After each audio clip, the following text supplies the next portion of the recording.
Voilà le sac de compression.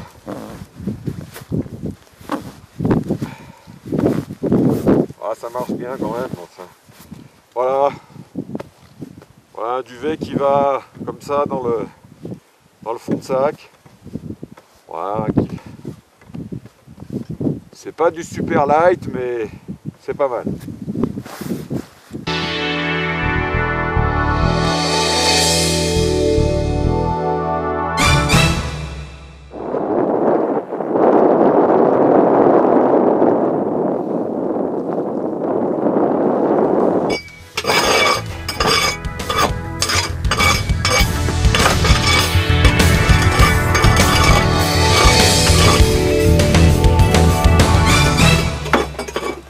Donc voilà, deuxième nuit dans le Swing 900, et cette nuit, vraiment j'ai eu très chaud, pourtant on a eu du -5 dans la cabane.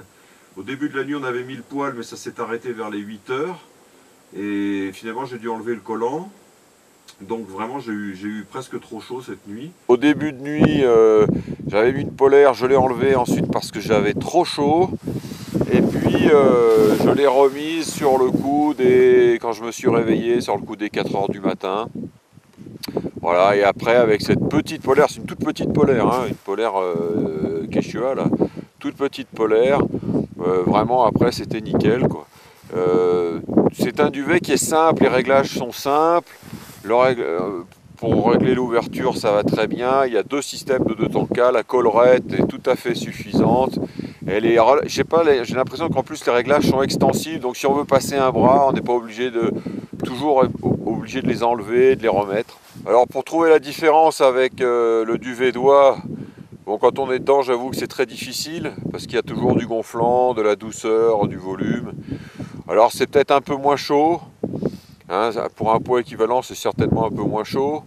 Moi je pense que c'est un duvet vraiment qui est, je ne vais pas dire polyvalent, parce que sur des températures positives, là il faut vraiment l'ouvrir complètement.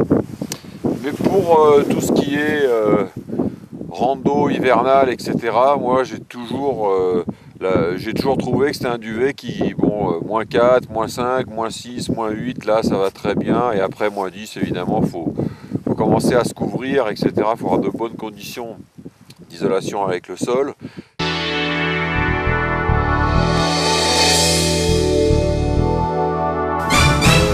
L'avantage de ce duvet, c'est qu'il n'est pas aussi cher que les duvets d'oie, donc c'est quand même un rapport qualité-prix qui est pas mal, parce qu'il permet beaucoup de choses. Alors c'est certainement pas aussi